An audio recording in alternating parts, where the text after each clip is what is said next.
Okay, we'll start in a minute.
Okay.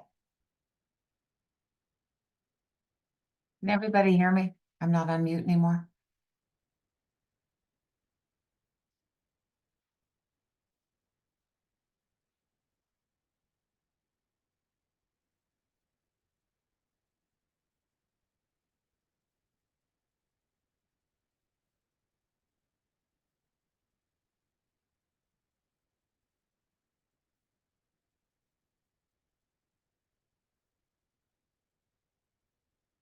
Hi, everybody. Can you hear me?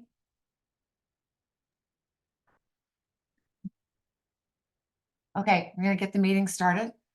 Good evening, all of you who are joining us tonight at this special PPCC meeting. As you know, our regular meetings are usually the second and fourth Thursdays of the month. But during this extremely difficult time, we're trying to add some special meetings to bring you the most up-to-date information and give you a platform where you can ask questions. And God knows there are so many questions. So tonight you'll be able to post questions in the Q&A, and they will be monitored and asked by our two coordinators, Chris Spitz and Miriam Czar. This meeting will also be recorded and we'll make that available for everybody.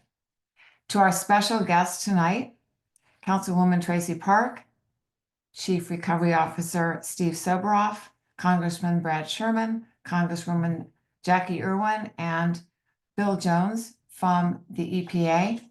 We are so, so grateful for your time and for the extraordinary efforts that you're giving on our behalf. We need you all so much.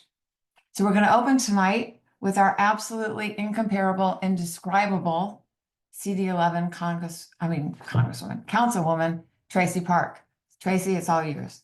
Oh, Sue, thank you so much, as always, for the warm welcome and to the entire Pacific Palisades community who is joining us this evening. I wanted to take a minute and acknowledge that today marks 4 weeks since this fire that has changed all of our lives. It's hard to describe the emotions that we've all been through: panic, shock, disbelief, grief, anger, all of that and more. I have personally shared many of your frustrations along the way. Slow communication, lack of details, too many questions without helpful answers.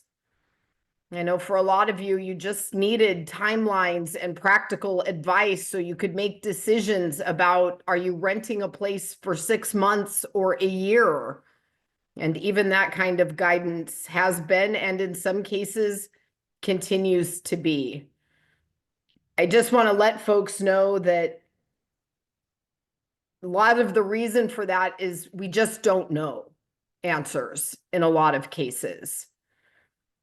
FEMA says now that between Palisades and the Eaton fire, this will be the largest disaster they have responded to anywhere in the U.S. And it is certainly the largest disaster that we as a city have ever had to deal with. This is absolutely unprecedented, and the scope and the scale of the damage is immense. But that said, there is also real sign of progress in just 4 weeks. Some of it is obvious and some of it isn't. Our Department of Building and Safety, in the initial 4 days following these fires, conducted 16,000 inspections. They issued 5,414 red tags. Devastatingly, 5,205 of those were homes. 76 of those were multifamily properties, and 102 of them were commercial. We know that many of the utilities, the underground sewer pipes, water pipes, gas pipes, overhead infrastructure has all come down. And we lost all of our anchor institutions, not all, but many. Our schools, parks, libraries, grocery stores, and other key amenities. But workers have been on the ground restoring utilities. Temporary infrastructure has been installed to restore power. Several thousand homes that are still standing do have power now. The ones that are left are in very challenging areas, either because they are in heavily impacted fire areas or in difficult geography. But there is a lot of work that has been going on. Clearing the roads of fallen trees and downed wires and debris, and even just sweeping up the nails. Because who knew when an entire town burns down, all of the nails run into the roadways. Getting those up so you don't get flat tires, getting the area as safe as we can to start the process of allowing residents back in, which also has been clunky and awkward along the way. We thank you for your patience in bearing with us. I think most recently, a lot of us were very worried about a premature general reopening to the public of the Palisades. I had a lot of concerns, which I expressed publicly. And I also heard from many of you that what was going on was potentially dangerous, could lead to crimes, and would slow down our recovery efforts. I'm very grateful to Governor Newsom and Mayor Bass and LAPD Command for hearing our concern and working with us to actually scale up the pass system, make it more efficient and convenient so that we can keep the area restricted only to residents, business owners, contractors, insurance adjusters, movers, those who have a legitimate reason to be in the area. We stood up a pass distribution center at the Disaster Recovery Center. I was out there personally on Sunday. Things were moving pretty quickly. There's a bit of a line, but the goal is to make it as quick as possible. And we have also now stood up a second center at the West LA Municipal Office. Passes are no longer limited to just one day. You're all able to use those to come and go as you need. We've also had some challenges over the last couple of days around PCH. It was open and now we have a rainstorm, and a very, very difficult decision was made to again close PCH. It is now closed between Chautauqua and Carbon Canyon. We have a burn scar 3 times the size of Manhattan, much of which has toxic debris and burn rubble on top of hillsides that in many cases are already unstable, just feet from the ocean, and real risks of mud and water and debris flow in the area. So in an abundance of caution, the roadway will be closed through at least Friday. Residents and those with a valid pass are being permitted to enter up through Chautauqua. That is the only checkpoint that is open, but we highly, highly encourage everyone to please stay out of the way and out of the area. We do not recommend that you come back until after this storm event is over, just because of the risks in the area. I also wanted to let you know, I've heard many concerns about water quality and testing. I want to let you know that I have been actively communicating with DWP. They are testing the water. They were testing at 90 separate locations pursuant to state regulations that they can only test every 72 hours. They have to flush the lines, allow the water and any potential materials or sediment to accumulate so they can begin again, the testing again. Things are actually moving pretty quickly. And things are looking pretty good, but I have been cautioned it may still be weeks or months until water is officially restored and safe again in the area, but that work is continuing. Also wanted to mention another issue. Some of you may have heard the EPA's plans to store hazardous debris and sort that at Will Rogers Beach. I have already vocally made clear to the EPA and to FEMA and to the governor's office, I do not think that any beach location is an appropriate site for that. I know a lot of you have concerns. I do too. I have made it very clear, as I did back on January 16th when I first heard that there was a plan afoot to use our public beach for this process. Unfortunately, this decision was made not in consultation with me or with you as the community. So I think there are some folks here from the EPA tonight. I'm sure they will answer your questions in good faith, but I am, for the record, lodging my objection to this. I think they owe our community some explanations and a little bit more intentional work in finding a location to sort and handle this material that is not the most environmentally sensitive area in our entire city. On a more positive note, we are really excited about some of the opportunities ahead. We're already working with the organizers of the 4th of July parade with Daphne and Matthew. Really excited to focus on some events that are keeping our community connected and engaged. I have been out on the ground and had some opportunities now to meet with folks from the Palisades. You know, one of the things that for me has been hard, and I have worried so much about so many of you, is that everybody just scattered. And I'm not sure where to find you all, and I'm not sure how to reach you all. And I know that there are many WhatsApp groups and different chains and emails and platforms that people are getting their information. But I want to make sure that everyone knows how to get a hold of me. cd11.lacity.org. You can sign up for my newsletter. I put that out once a week. It's a high-level view of the work that I'm doing both in City Hall and on the ground on your behalf. You can even reply to that email. It's once a week, or follow me on social media at Councilwoman Traci Park on Instagram and Facebook. I post daily updates there, and it's a great way to stay in touch for more real-time information. I think you all know the EPA hazardous waste materials process is underway, phase 1. They are actively on the ground. I will defer to them for a more detailed update on their status of the work so far. As you all know, the county launched its right of entry program, so folks can sign up if they want to participate in the Army Corps of Engineer debris removal plan. Once the EPA is done with their lot and certified that it's done, then folks can move into that phase 2, which is the heavy debris removal.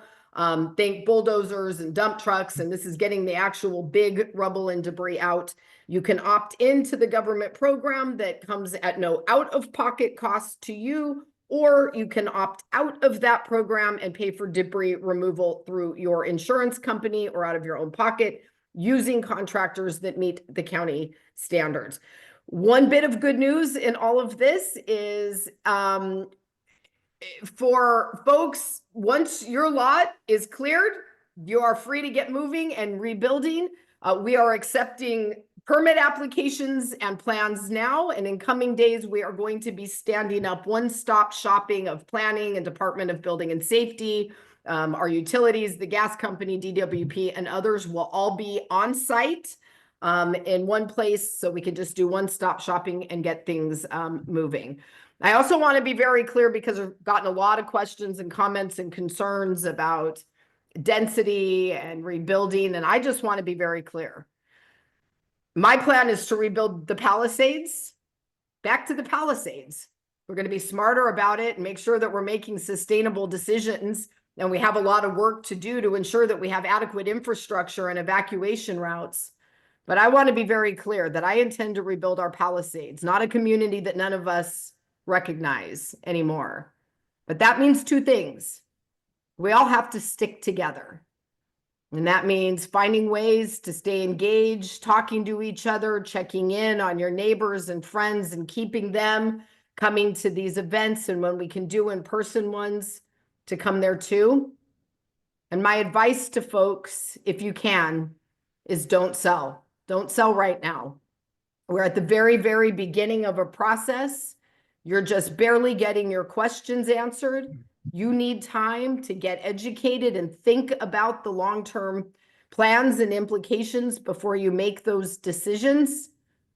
But there are a lot of predatory practices underway, foreign investors and corporations looking to grab up the land, and we can't let that happen.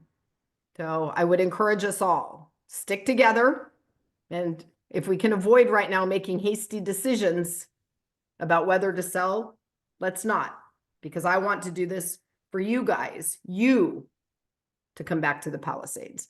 So with that, I will stop talking. I know you have other folks to introduce. As always, I am here as your advocate and your ally to protect your interests and to be your voice in City Hall and the long process ahead. Thank you. Thank you. And Traci, you know, we're so grateful. Cannot thank you enough, honestly, for everything. And now, before I introduce Mr. Soboroff, I just want to mention to everyone, I see a lot of hands raised, but the questions tonight are all going to be through the Q&A. So we're not going to be answering raised hands. Put any questions in the Q&A and we'll try and get to all of them. With that said, our recovery officer, Steve Soboroff, is a special guest tonight. And Steve, you are on. Thanks. Thanks, everybody. Thanks, council member. I learned a lot from what you said, and I'm excited about some of the things you've said, and I want to expand on some of those things. I've only got 2 clients here. Those who own or rent homes or businesses in 90272. And equally as important to me is every person who works for them or works at one of those shops. Each person, each of you, this reminds me of DNA. No 2 DNA strands are the same. Well, no 2 people here have the same yellow brick road to go down to get to where they want to be. For some people, it's to rebuild a $20 million house. For others, it's to get food tonight so they don't become homeless. I think that my job is to provide A to Z on each yellow brick road for every person with a DNA strand. And the way to do that is to briefly summarize what my recommendations are. I agree. Do not sell now. If your real estate taxes are going to be reduced, if your bank's going to give you the availability, and if you start your plans and have a permit to build, 12 months from now, what you would sell for today, you would sell for double or triple. Number 2 is qualify for the express lane for your approvals and inspections. There are motions up before council. and I think that they're excellent. And they say if you qualify for the express lane, there will be a process to get your permits and your inspections that will be different than anything that this city has ever offered. Whether it is self-certification of plans, outsourcing of plans and inspections, or whatever they work out, qualify for the express lane. And how do you qualify for that? Councilmember Park has already mentioned some of the things. Rebuild, don't rethink. Yes, rebuild with better materials, with future fire resistant materials. I wouldn't plant a whole bunch of eucalyptus trees right now. And your architect will help you with that. Number two, don't build over 110% of your square footage. And number three, first of all, please don't build attics because those are fire hazards. But also, I'm hoping that if you want to add an ADU, that will be allowed, and you'll still be able to go into the the express lane, and you will still be able to increase the square footage of your home by 10%. If you're using this as a situation to move your home on your lot to create defensible space, I think it's great. If you're using it to block your neighbor's view or do something different, I don't think it's great. But we don't have the right to tell people what to do with their property. But what the council member and the mayor and the other council people have, and the planning commission and the coastal commission and neighborhood councils and architectural review boards have the right, is to review what you do. And if you're doing something outside of that, you can still do it. You just have to go through that process. I would encourage people to begin their plans. And I say that carefully, but by the time you get your plans done and you want to change the interior house, you need a bigger kitchen or smaller kids' rooms or vice versa, that's fine. On your exterior, you want to preserve, like the council member said, the character of the neighborhood, the character for your neighbors. If people are rebuilding, when they rebuild in the retail areas, I would recommend that they build their what's there with steel instead of wood, because there may be a time 10 years from now, 15 years from now, or 3 years from now when people want to add second stories and have some sort of housing that is workplace, or for cops, firemen, teachers, or nurses, or for people, just apartments, but not now. We're not. So if you prepare for the future, it won't cost much more now, but in those retail areas, because that's where it happens in great urban areas. When you add apartments, I mean, some buildings in the village already have apartments on top of them. I think the rents are very high, but I'm talking about something where the rents wouldn't be that high. I'm going to talk to you about phase 1 and phase 2. I just came from a meeting with Major General Jason Kelly and Colonel Swenson and 4 other Army Corps people. I want to tell you how dangerous it is to go up there during phase 1. When I went up there, they said you have to walk in the middle of the street, stay 75 to 300 feet away from anything that they're working on, The removal of of some of that hazardous waste is incredibly dangerous. As a former police commissioner, I used to go visit bomb areas and the bomb squad when they were removed. This is the same thing. So this is no place to be walking around in. They're very, very dangerous. So it looks like that's being covered as far as, the National Guard's still there, et cetera. But here's something in phase two, which is debris removal, I call it lot clearance, because I'm trying to bring it down to a level that I can understand it.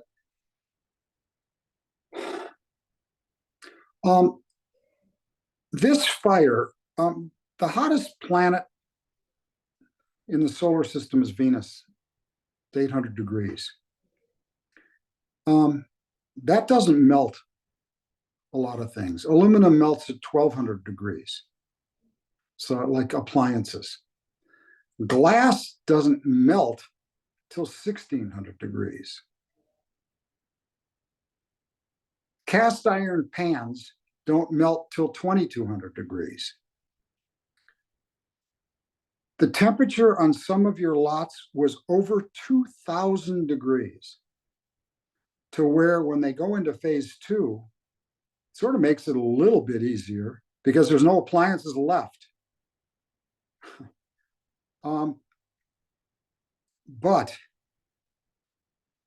the soil that's there, even after phase one, until it's removed in phase two, is super dangerous. Don't go there.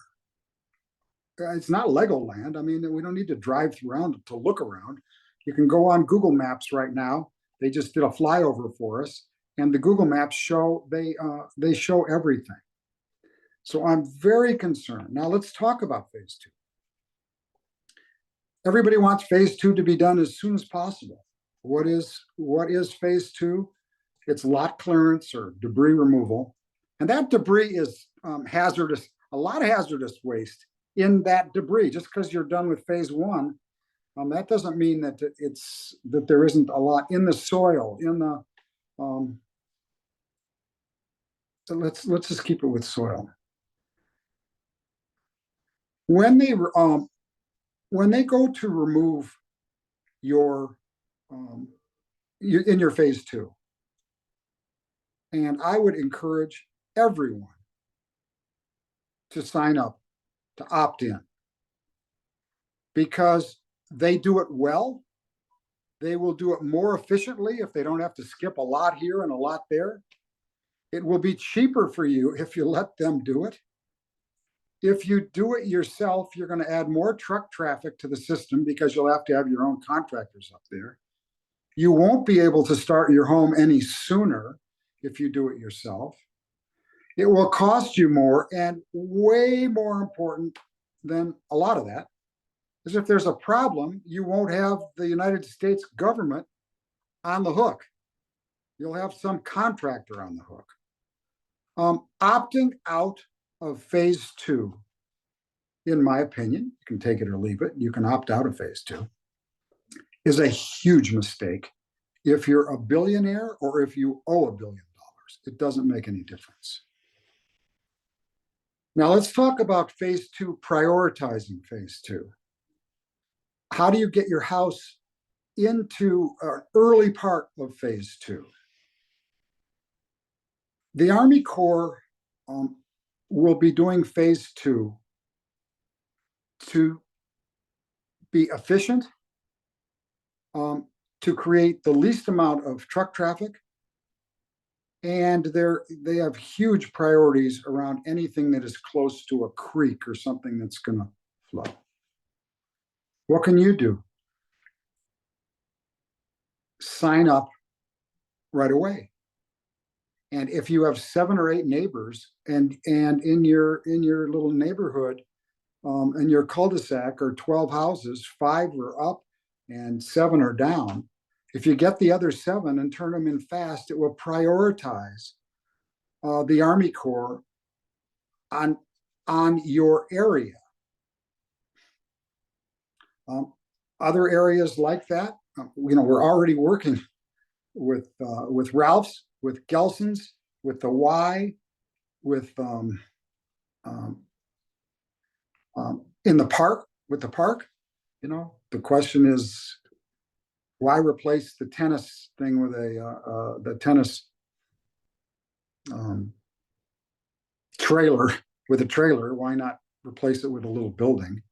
But the plans are all being have started. I have the understanding with both. There are two words here, and then I'll finish up and take questions, that are scary for all of us, because none of you is going to have enough insurance proceeds, enough proceeds from other types of insurance to cover the cost of your rebuild. There are labor scarcities, there will be material scarcities, and the costs will shock you. But I don't want it to shock you into moving, because otherwise a lot of people are going to be replaced and not come back to the Palisades. There are ways to reduce substantially the costs of your home if you want to. And I believe maybe 10% of the people will do this. Do not rule out. And I'm not making a global statement here. I'm making a statement for people who say, wait a minute, I've got $1.2 million to rebuild, and this damn thing came in at $2.6 million. How can I do it for $1.2 million? Because otherwise I just have to sell. Do not rule out. Do not change whatever implicit bias you have about prefab construction. There are Ritz-Carlton hotels being built with prefab construction. The science of it, the materials in it, are worth looking at. The other thing is, there may be home builders, and I don't want to mention names, that can build houses if you pick one of their 4 or 5 models and change the exterior, that can do plans and do your permitting, and it might come in at half. It might come in at half. Now, I'm very wary, as the council member mentioned, of changing the character of the Palisades. I don't think 30 people should do that in one neighborhood with one home builder, and 30 people should, but I do think as an option, as a one-off, you may be able to find alternatives to what the marketplace is, and to narrow the gap so it's affordable. What's about to happen in the Palisades in 5 years would normally take 50 years. And that is, if this gap is so big that so many people sell, that you are going to have a complete changeover in Palisadians. That might be good, that might be bad, but it can easily happen because people will be forced to sell. That's why I urge each of you, as you start your plans, to look at all kinds of options, and look at an ADU if it works, because it can be income providing and help you fill that gap. I encourage you to deal with your insurance company with someone who knows how to deal with insurance companies. Because many times, their business is not in offering the top amount that they'll wind up settling for in the first blast. So get 7 people together, have a professional. And it's the same thing. Once the water's turned back on, you may want to double check each one of your faucets. And so you may want to get somebody to come in and check, your 10 neighbors and go through all those houses and make sure the water is right to shower in, to put your grandkid in, etc. I understand people are asking me, I'm getting these calls. Hey, we just made $75 million in a concert last night. We don't know where to give it. All these different groups, we're going to raise a lot of money. We don't know where to give it, what to do. I have 5 suggestions. Number 1 is, how about paying for food and rent of people who are going to be homeless in the next week? How about, and most of those are in Altadena. Magic Johnson talked about it. How about income replacement for those who work for you until their jobs come back?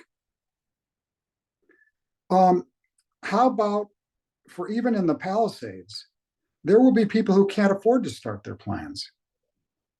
How about helping them do their plans? Now I'm talking, remember, these guys raised 75 million in one night. Somebody else is giving 25 million this. I think giving money to the fire department is wonderful. I think that, through the foundation, they have a list of things that the fire department needs that's not in the budget. And the last one is, like I always said when I was police commissioner, the best thing you can do is thank a cop.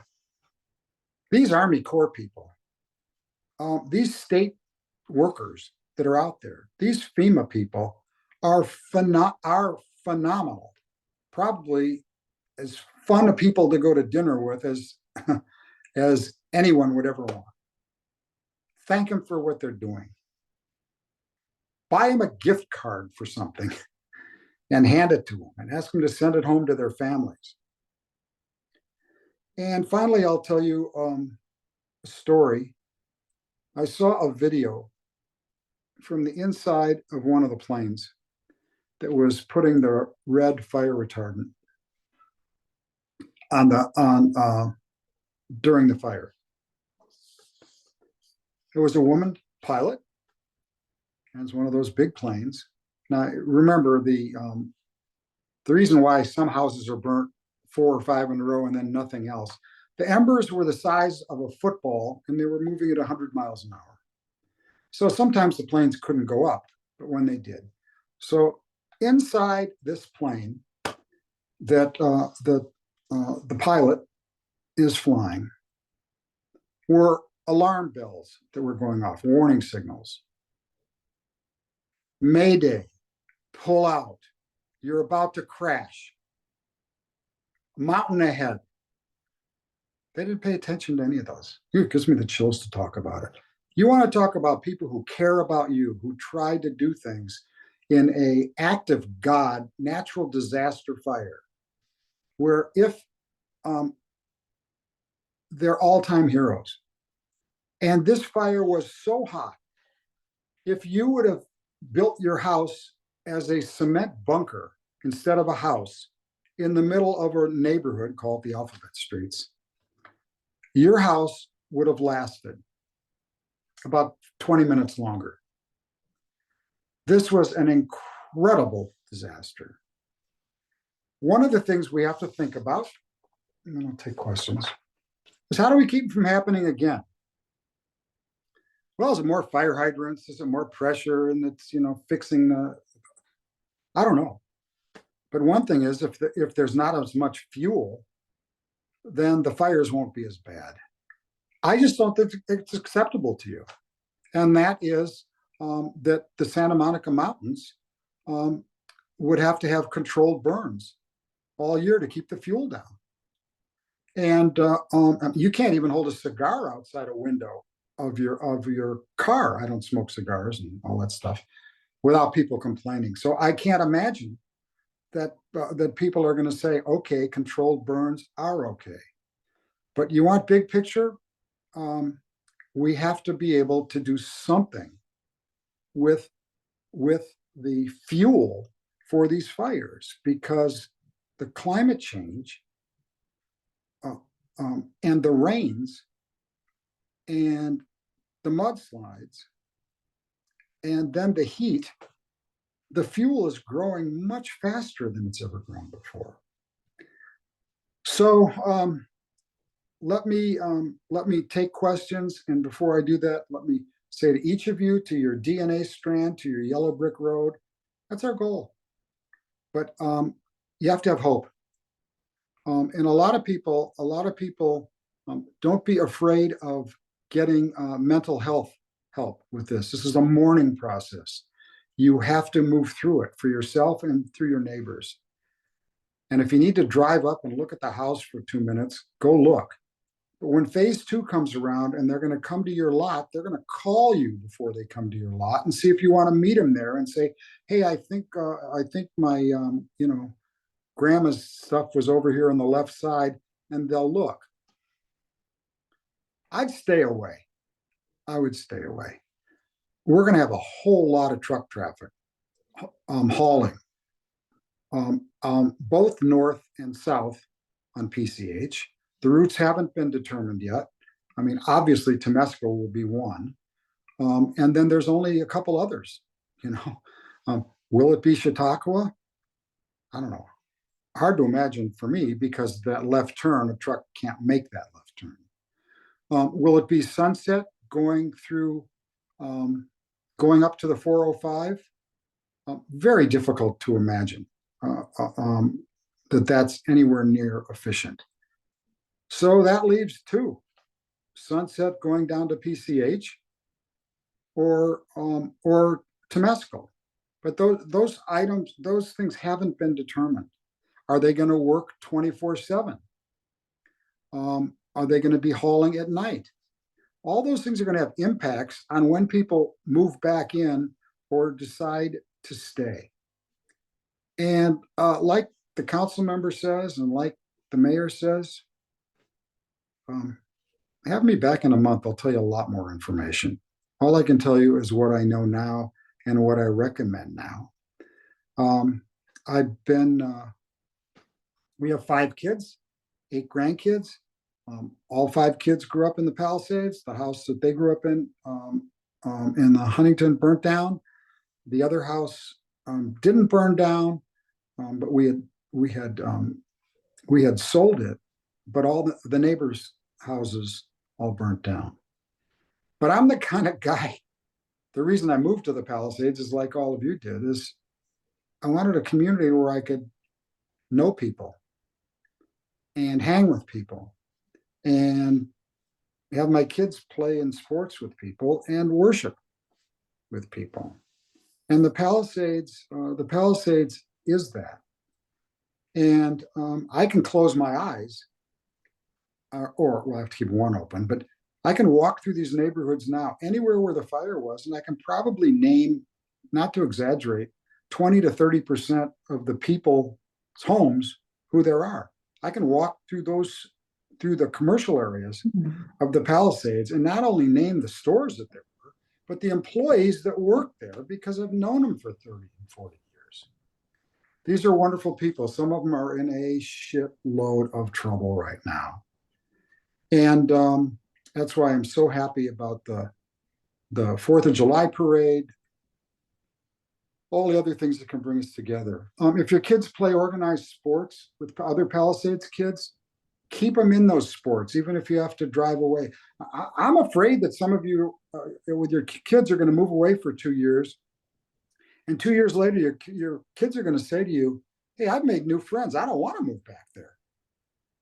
So anytime there is something where Palisadians can get together, well, let's see, like here are 922 people on this Zoom, but it's healthy, it's good, it's a good thing to talk about. So I'm there for you guys. I mean, the first time I ever had an experience with doing something in the Palisades was up at the recreation center. And I hit my head on a playground structure and asked them when they were going to fix it. And they told me it's 11 and a half years waiting list. Well, I got a bunch of neighbors together and didn't say, oh, the city, you're dumb, or people are frustrated, or people are angry. I'm on the bus to yes. So I asked the city what we could do to rebuild that playground. And they told us the name of the architect, and we got a few hundred Palisadians together that gave from $10 to 5,000. And instead of 11 and a half years, we rebuilt it in 97 days. I don't think Palisades can be rebuilt in 97 days, but I think our hearts can. And I think from that, we will be able to see the Palisades come back to be what it was, and the people are going to come back better because that's what they're doing now. So I'm there to help you. I'm not running for office. Somebody told me that they thought I was like too old and out of energy, and what was the third thing? Oh, maybe you didn't have the mental capacity for this. Okay. I do. I have the energy. And I'm not too old. So I'm Uncle Steve. Call me. Thank you. Okay, thank you so much, Uncle Steve. We are going to have a lot of questions, but before we have questions, we have Assemblywoman Jackie Irwin, who would like to say just a few words. Yeah, I just wanted to come by and say hi, and really I'm here to listen to what your questions are this evening. Just quickly, I talked to EPA this afternoon, and they had over 85 teams out in your area this afternoon. It is, they're working on a very, very accelerated timeline. I think we might see phase one being done before the end of the month. So we just need to make sure that there's no more delays. And they're doing excellent work. I saw it in the Thomas fire. I saw it in Woolsey, how quickly you can move through phase one. We need to make sure that your properties are safe. Secondly, we will be working with Traci on legislation. And third, if you have any questions that we can answer for you, our number is 805-370-0542, or just Google us. But really here tonight to listen to the speakers and to hear what the questions are. Thank you. Thank you so much for joining us. We really appreciate it. We're going to have questions now, but I want everyone to know that after this meeting, we're going to have an online Q&A that we'll be answering later after the meeting is over. So we're going to offer that. And also for those of you who have questions specific to homes that have not burned down, that are still standing, but obviously have problems, we are going to be having another special meeting on Friday at 5 o'clock.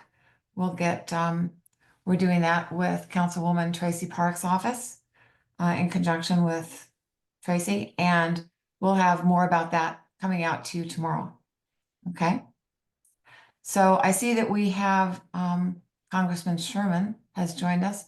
Would you like to say a few words before we have the questions? Oh, yes, I've got more than a few words.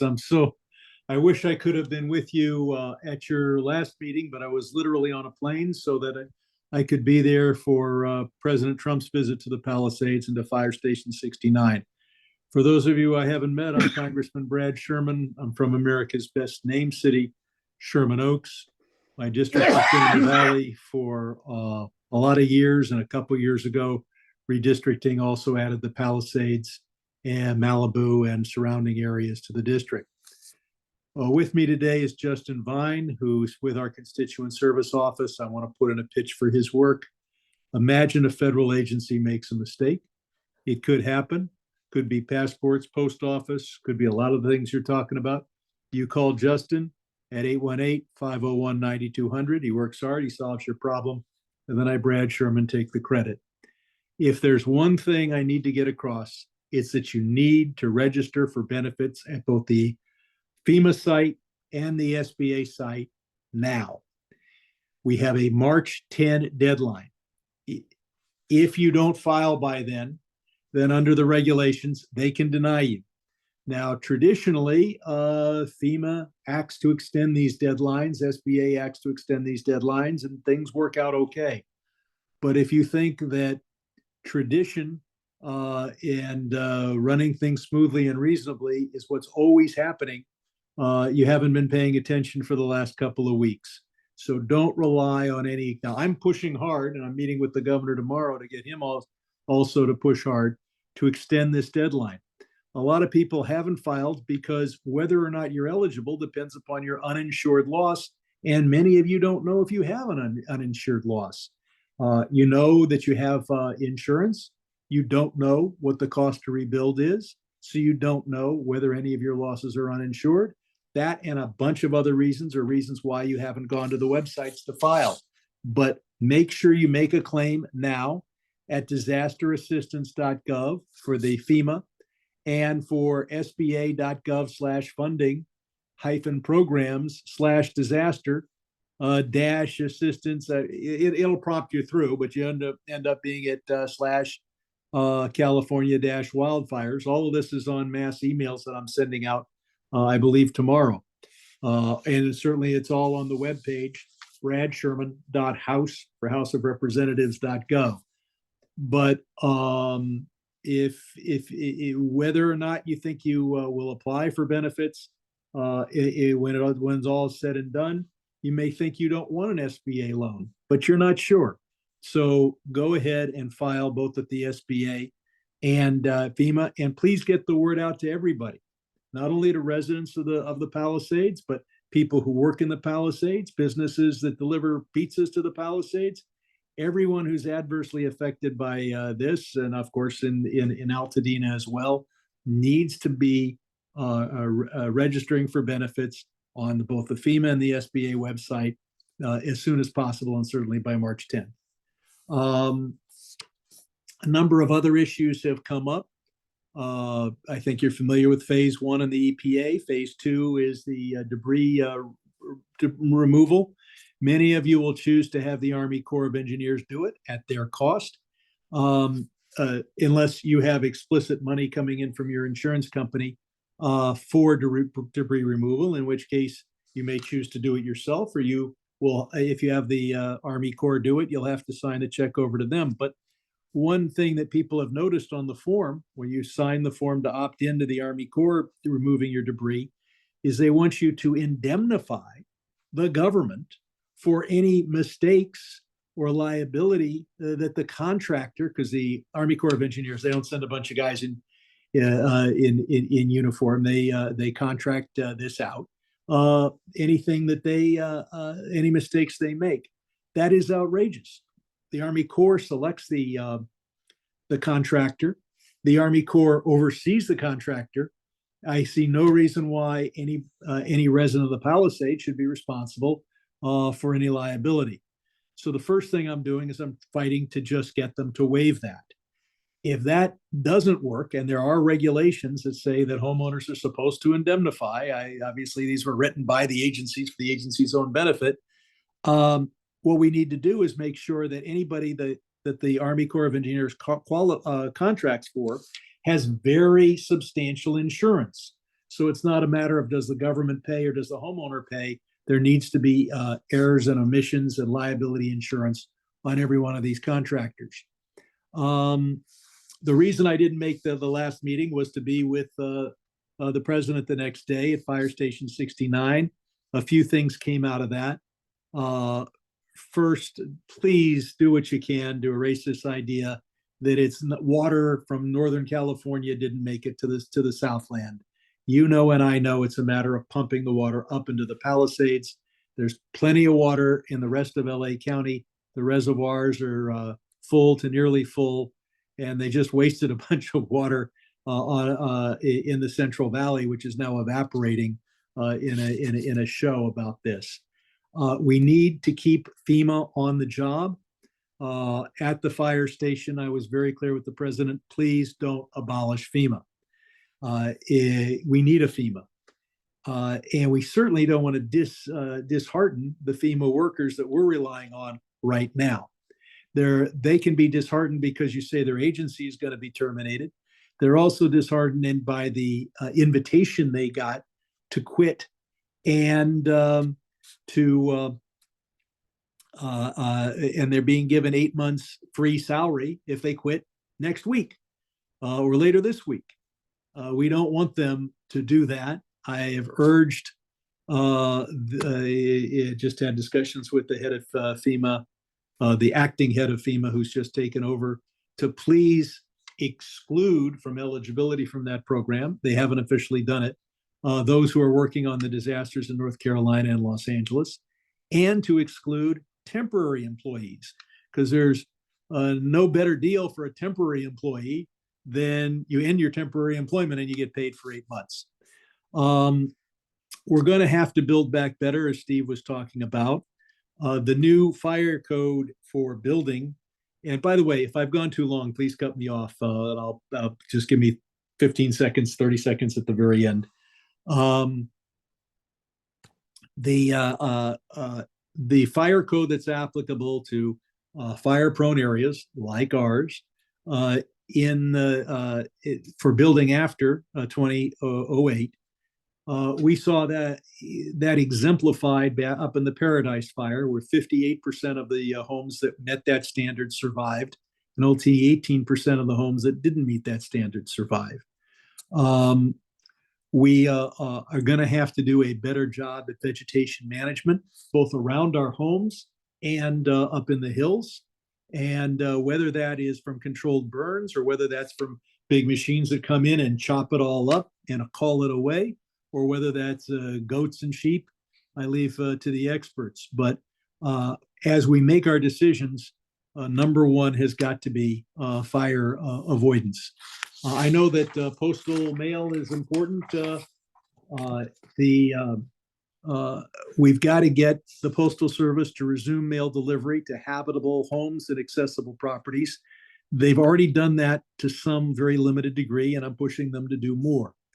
I'd urge you, if you're not going to be able to live in your home, to arrange to get your mail forwarded either to a private or a postal U.S. Post Office box or to wherever you're staying. Otherwise, if it can't be delivered to your home, it can be held at the post office, but they're holding it at the Rancho Park Post Office. I'm pressuring them to hold it instead at the Santa Monica Post Office. Of course, you've got Palisades people living all over LA County, so there isn't a single place that's going to be convenient to all displaced residents. I know that so many of you would say, well, Sherman, why don't you spend an hour and a half talking about these issues? That's exactly what I'm going to do. Next Wednesday is our telephone town hall. Please dial in. You can RSVP at bradsherman.house.gov. You see the phone number on your screen. Just dial in on Wednesday, the 12th at 7 p.m. What else do I think that's all I really need to cover, except to say that we cannot have conditions imposed on this, on the aid. I have voted for disaster aid, every disaster everywhere in the country. It never occurred to me to turn to people trying to rebuild their lives in Louisiana and say, no, you stay sleeping on your cousin's couch until your state legislature in Baton Rouge changes the abortion laws. Louisiana has abortion laws. I don't like them, but that's certainly no reason to hold hostage disaster victims in Louisiana until that state adopts my views on that particular issue. What else? So that's about it. Look forward to hearing from many of you on the telephone town hall. For those of you unfamiliar with those telephone town halls, it's like a big conference call. We don't have the video we have here. In addition to those who get to ask questions or make comments, we do surveys, so everybody will have a chance to express their opinion, even if they don't get, even if we can't handle every oral question. So once again, I'm Brad Sherman. The phone number is 818-501-9200. The website is bradsherman.house.gov. Thank you so much, Congressman Sherman, for joining us. Thank you. And now I think we have the beginning of our question and answer period. So I'll turn it over to Chris and Miriam. Thank you so much, Sue. We have quite a few questions, so we're going to try to get through them as best we can. We're going to group some and we're going to answer some online. We're going to type them out. Anything we don't get to, we're going to get to later and post an FAQ. So Steve Soboroff, I'm going to give you like 2 or 3. I think you can lump them together and answer. Will electric utilities be undergrounded while the sidewalks are lifted? You can talk about whether or not sidewalks will be lifted during the debris cleanup. Another question is, are you going to provide, or will the city provide, a list of agencies that can do landscaping that provides defensible space? Or will you be providing a list of architects and builders that can be quick and they're familiar with the fast tracking? And then the last one, I know you can get to it. Will debris removal take 6 inches off the top, 6 inches of ash? And when they do, will they replace it with healthy soil, or does the homeowner have to do that? So utilities, options, and topsoil. Okay, I'll answer all 3 questions, but remember how I said how I'm so sharp mentally? If I don't get to all 3, remind me, okay? The Army Corps is going to take off 6 inches of your soil. They're not going to take off your pool, and they should take your foundation because of the heat. Your foundation, the rebar is probably compromised. The utilities are probably melted. So don't be penny wise with that. The most that they think that there has been any toxic material depth is 3 inches. So they're taking off twice as much. They are not going to replace it with healthy topsoil. They're going to replace it with mulch. They'll replace it with something that you will have to basically go in as part of your landscaping and put that in. Your second question, I am reluctant to mention my favorite architects or my favorite landscape people because I don't think that's fair. I think that those people who provide those services, if I was one of them, I would be advertising now or doing whatever I'd be doing, and you can look them up and through talking to your neighbors, you can find out who does a great job. Anything you can do for efficiencies.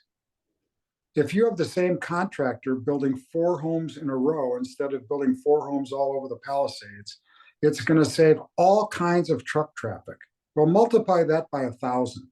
So anything you can do to get all your houses are different, but if you get the same contractor to do 4 of them or 7 of them in a row, it will be much more efficient. Miriam, the third question was? The electric utilities. I know you said that the phase 1 cleanup is going to dig up the sidewalks. Is that an opportunity to underground the utilities? Okay, first of all, no one is sure of what damage has been done to the infrastructure below their streets. The temperature above them was over 1,000 degrees.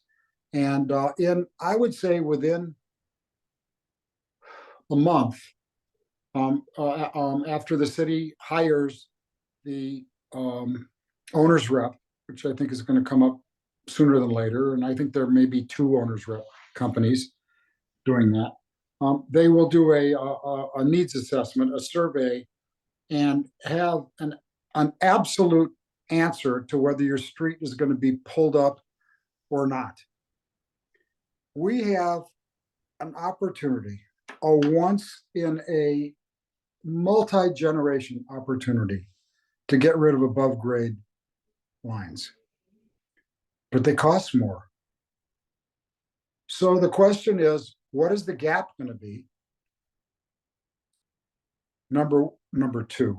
Number 1 is, please stop putting permanent poles up. And I think DWP is not anymore. They're just putting up temporary poles to restore electricity. And when we find out that gap for DWP, the difference between undergrounding and replacing, where's that money going to come from? There can be assessment districts within each neighborhood.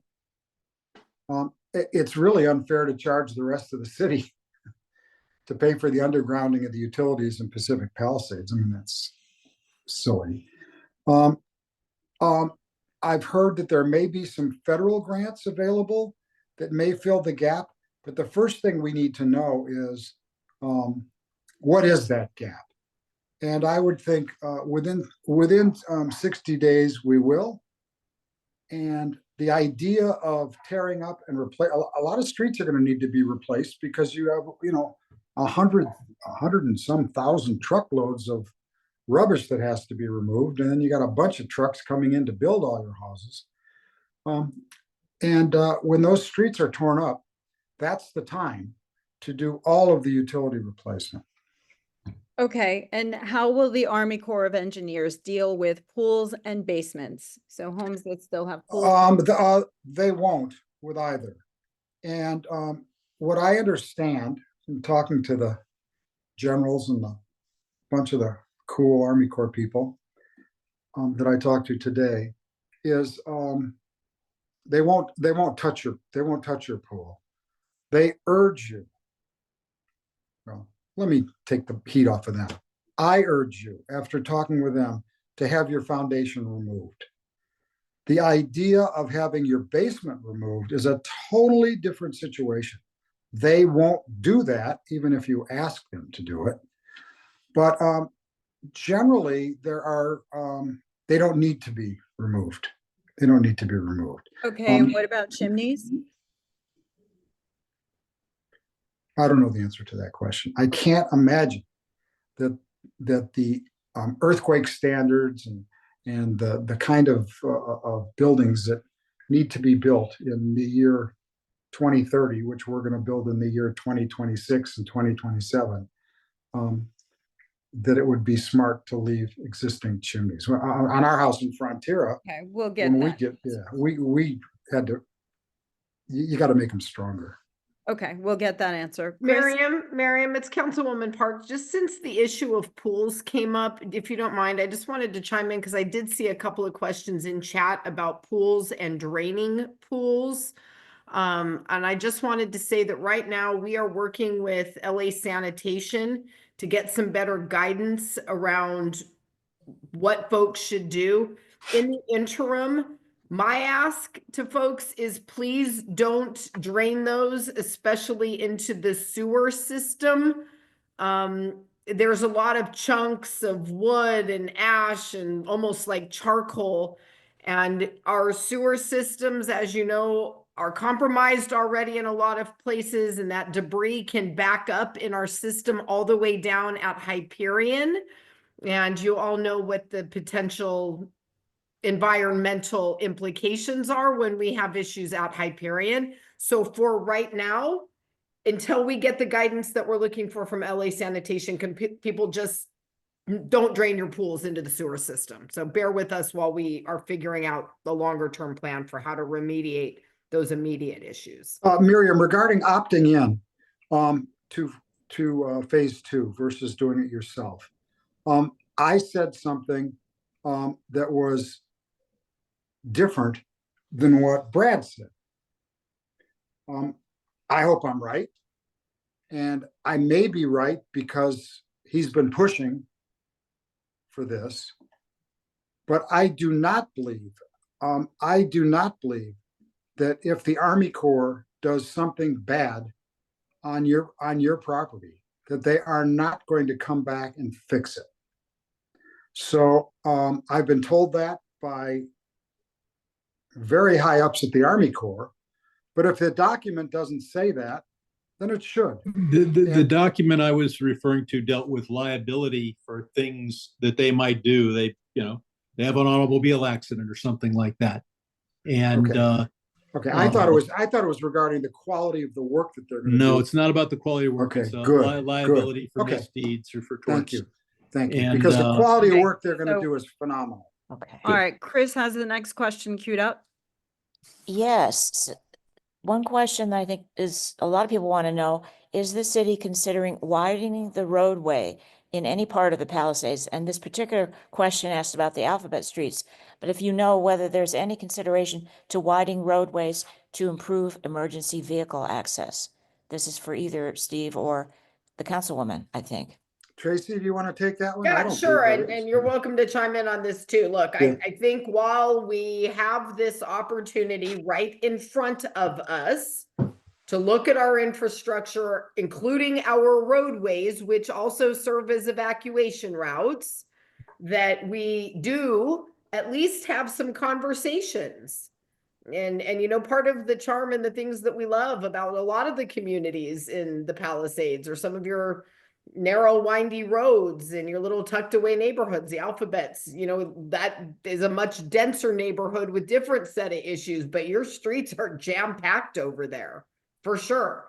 So 100% from my perspective, I think these are conversations that we need to have as a community. And, you know, we've got to make safety and infrastructure to support modern needs forefront in our conversations. And I don't think there is any way we can look back after the issues that we had surrounding this specific fire and not have some conversations about our roadways and all of our infrastructure. So I'll yeah. chime in on that one too.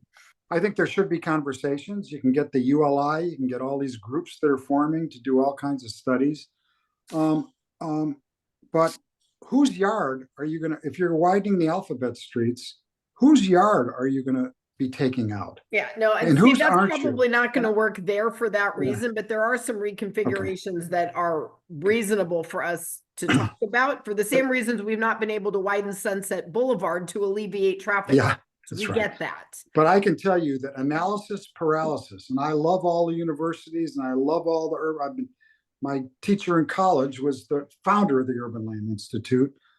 You want to start studying and analyzing things and doing, urban models and how the Palisades should change. I agree with Tracy. That can delay this by 10 or 15 years.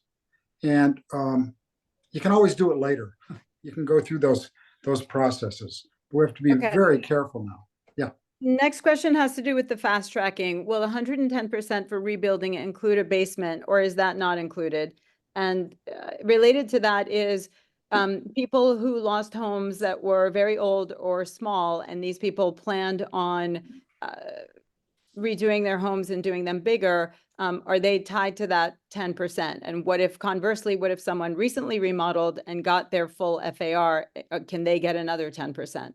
Basically, is there not some inequity in only 10%? And what do people do if they were planning on remodeling with a little bit bigger? Can I tag on to that as well, Mariam, because there's another question about building an ADU, maybe to live in while construction is going on, and can that be exempt from the 110% limitation? I think it should be. I think it absolutely should be. I think ADU should be exempt from the 110%. And this is my personal feeling, and I don't have a vote on the council, but I believe that if somebody wants to expand their house by 111% or 211%, that they should go through the normal city process.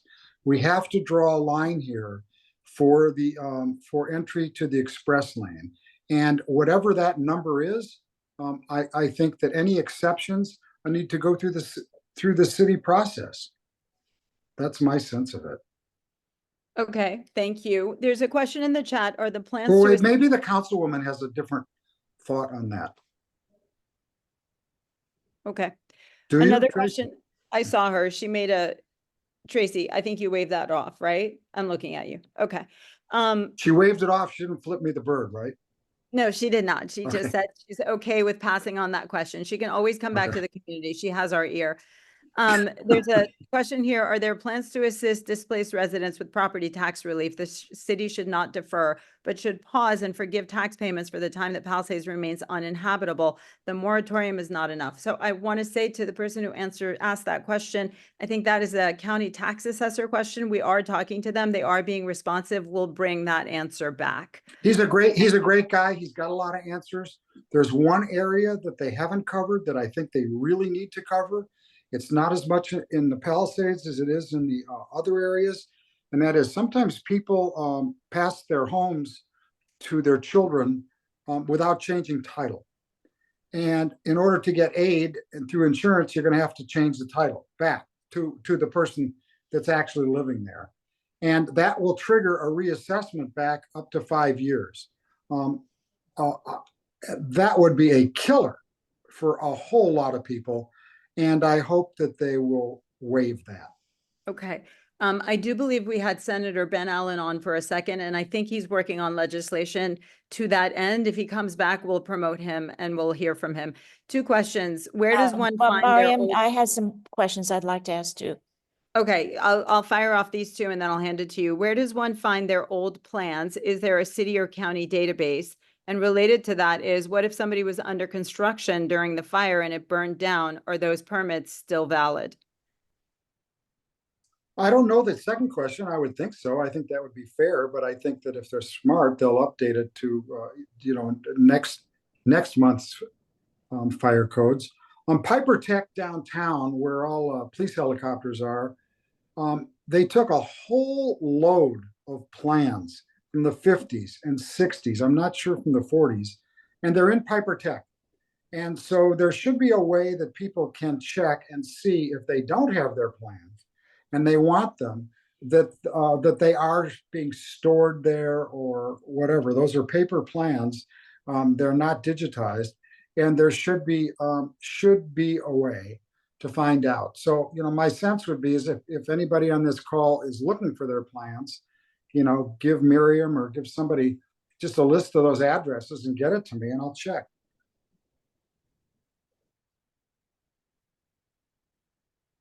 Okay, Chris? Okay, sure. So there were a couple questions early on related to something that's going on right now. As I understand it, these are 2 charities that are working to help remove debris. I wouldn't call it in the nature of debris removal that we've been talking about, but just assisting neighbors or residents with sifting through their property.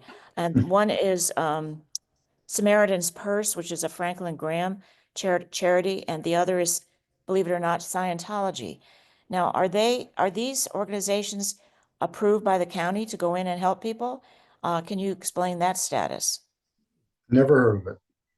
Anybody else? Well, I've been told by more than just this question that is going on. So you might want to look into that. I I don't would know. recommend very strongly that people sign those papers for opting in on phase 2. Well, and this is let not, anybody Steve, else this near their doesn't property. have to do with phase 2. This has to do what's going on right now, which is apparently these charities are out there supposedly helping people and no one knows how they got in or whether they're permitted or what the story is. If Maybe they're that's not something. dressed up like astronauts, they're going to be turning green in a few months. So Well, that's a big concern. Okay, next set of questions. Councilmember Park, I know that you're planning on having a webinar on Friday that focuses on people with homes still standing. But a couple of questions from people whose homes are still standing. There's a question as to electricity, gas, utilities. Are they going to be flowing back to communities that, where homes are standing and they're considering repopulating? And then people want to know if they need to do anything as related to the Army Corps of Engineers.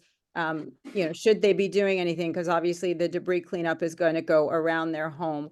And then we have someone from the EPA on. I wonder, Councilwoman, when you're done, if you can hand it over to the EPA and they can give us some guidance as to toxicity.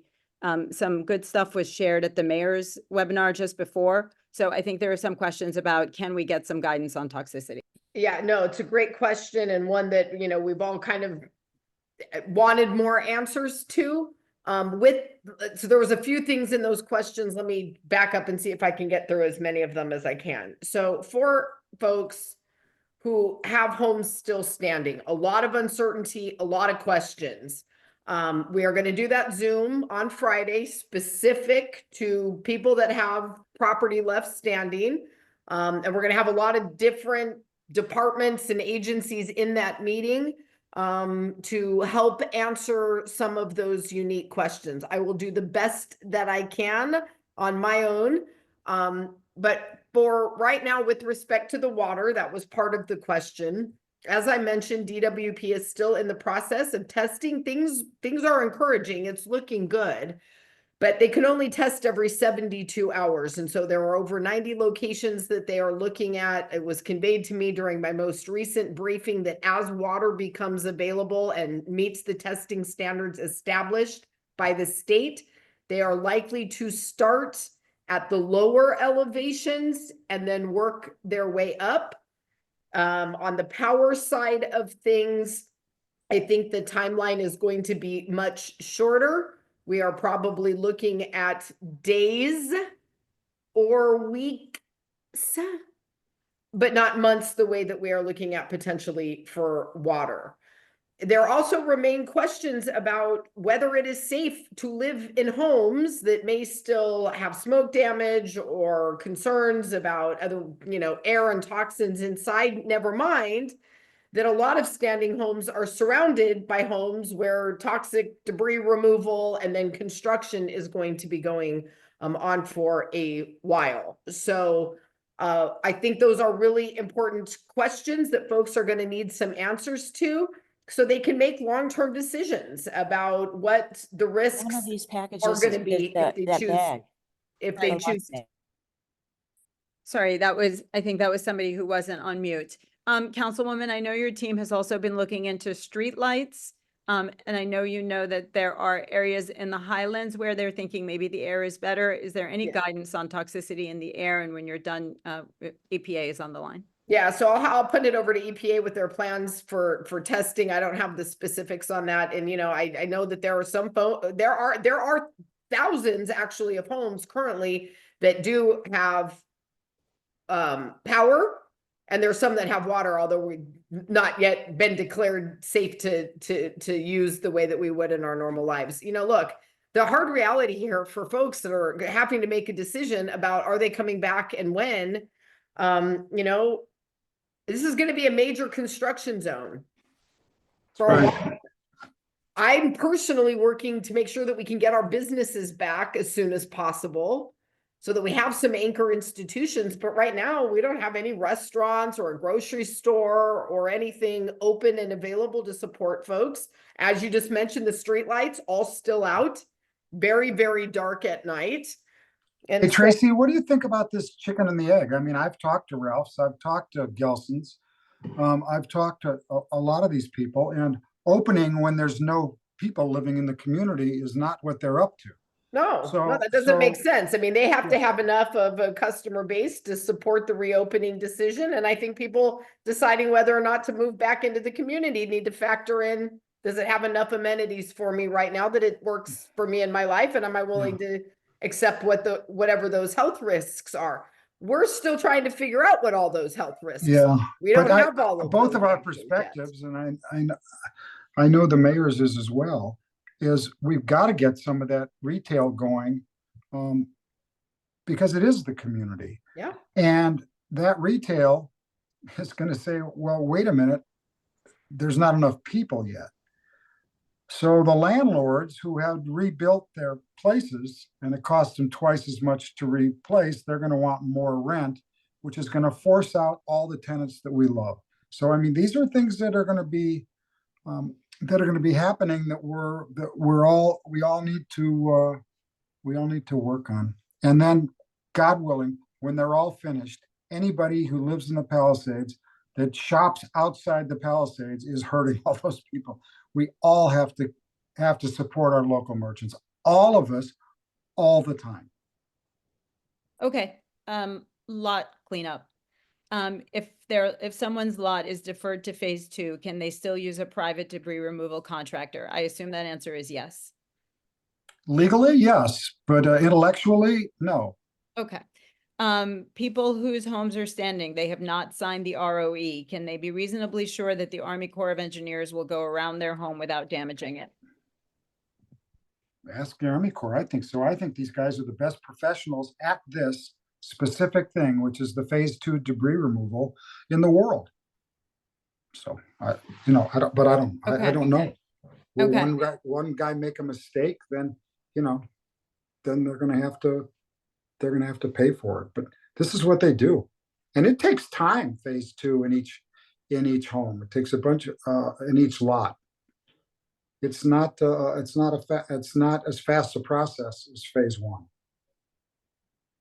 Which is supposed Okay, to be great. finished, Mariam. yeah, which is supposed to be finished, at the end of this month. Chris, do you have a question? Can I go back? Because this relates to the rebuilding of some of our, public places. So some people are asking about the library, the rec center, those types of things. Do we know when the city or county intends to rebuild something like the library, which is really the core of our community? I think that the library should be, the outside should move very quickly. I think the inside, that the council member should handle, that the community decide what they want inside their library in the year 2027, because it may be a greater children's section, it may be something else. The same thing with the programming of the building at the park.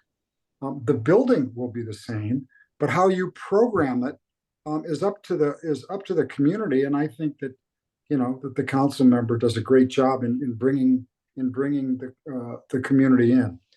Let's say one thing. The city doesn't have insurance. And I don't believe that, frankly, that the city has the money in the budget here to rebuild the Palisades Recreation Center building or the library. But I think we all know some people that would love to have that might really, once we get the price, I'd like to have 30 minutes on the phone with 5 different people and see if we can just get that taken care of.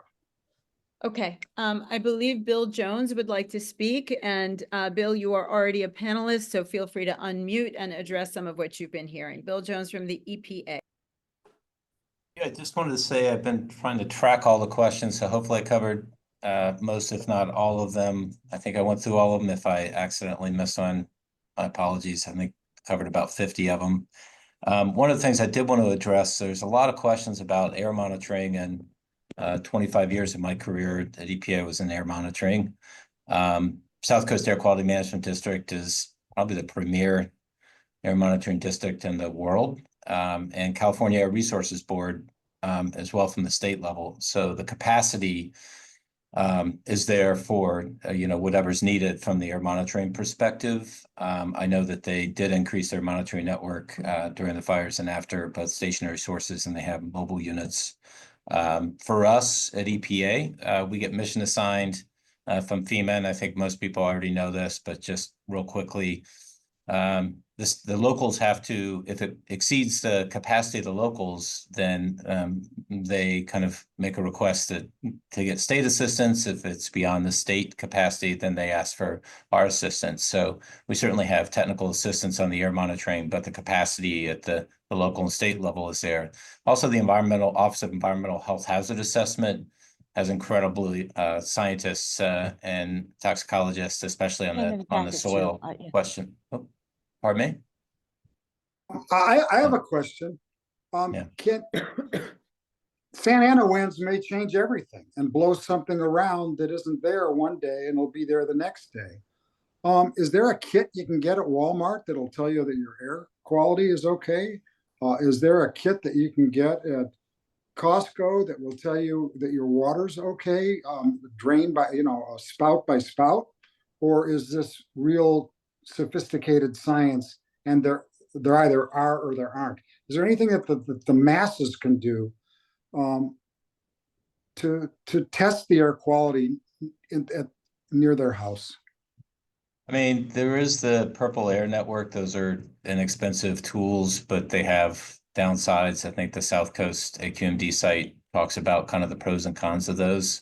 My recommendation for most people is to download the South Coast AQMD app. They have particulate levels and air quality information, and then they have forecast. I think it's after noon each day for the next day in terms of what those air quality forecasts would be. But yeah, I think, the state, the California Resources Board was mission tasked by the state of California to support South Coast on any air quality needs. When people move back in their house, they ain't gonna want to move out every time the wind changes. And so, what's your thought about that? I mean, when is it time to move back in and not have to worry about that? Is it when your neighbor's lots are, when phase 2 is complete? Makes sense to me. From your perspective, when would you move back? It's a very good question, and it's a difficult one. It's kind of similar to kind of repopulation, right? For us, we rely on local communities to make the decisions, those tough decisions that are best for the communities, both in terms of repopulation and advice as far as evacuation based on different types of unforeseen events. And, we're here to support, but we also don't want to get in the way of that kind of local decision-making capacity. So in that regard, most of Well, the what fire, if it's most of the- wrong? So I What want if to it's say wrong? that I mean, are you gonna tell us if it's wrong? If we're moving too fast? Yeah, I think there's a lot of institutional capacity in terms of the health impacts and making those decisions. I mean, you have a very robust county Department of Public Health, and if they have additional needs for support to reach back from the state or us at the federal level, we're certainly there to Good. provide support as needed. Good, thank you, So sir. that's a great segue because at the mayor's webinar just before this one, they had the LA County Public Health Dr. Anish Mahajan there.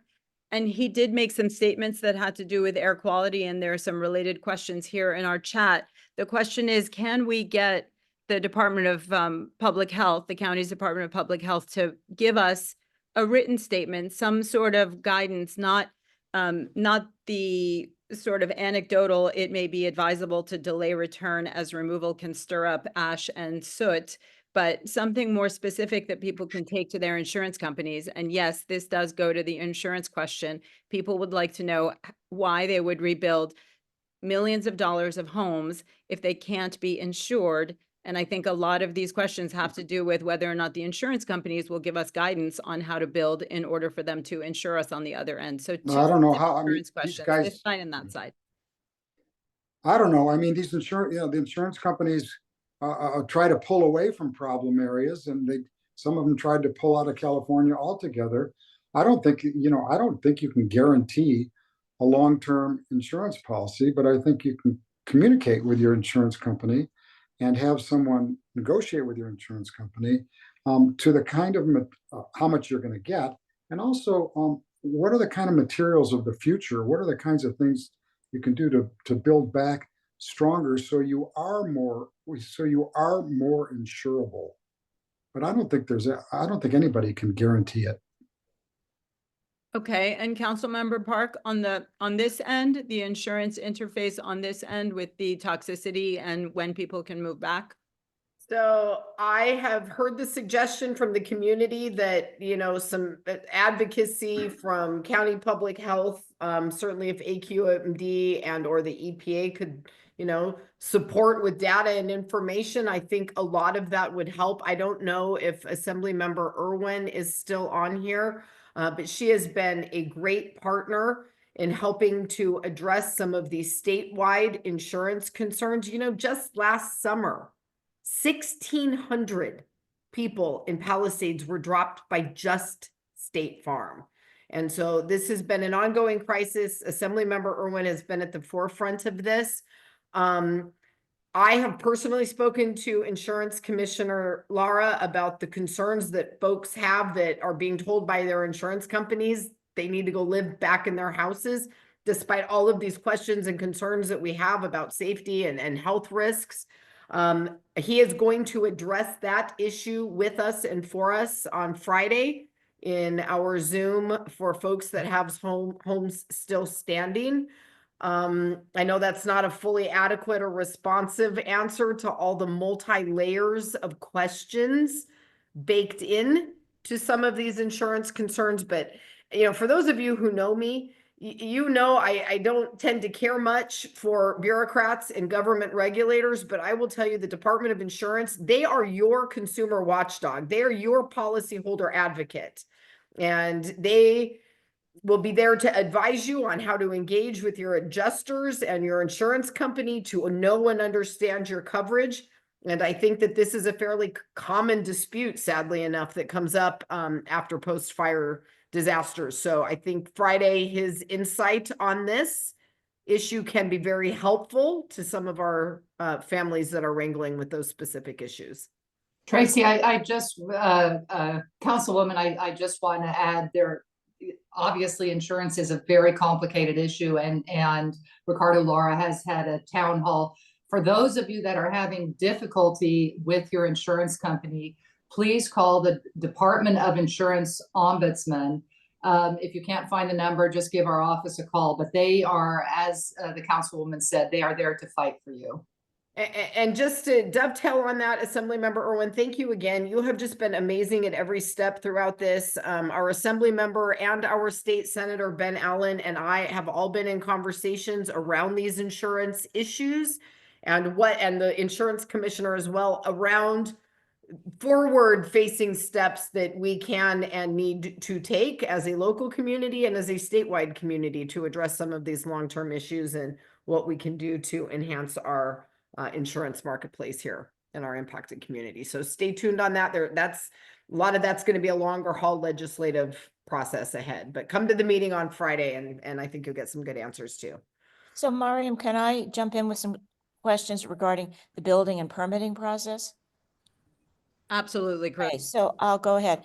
So a number of people are asking questions related, predictably, obviously about the timeline of construction. It's a little bit difficult to answer. I know that right now, but specifically, people are wondering about the coastal permit process, the local city process. And I know there have been emergency orders and expediting is going to be possible with all of these agencies, but perhaps you can elaborate on that. But I also want to read a specific question that I think is quite interesting. Maybe you can comment on that.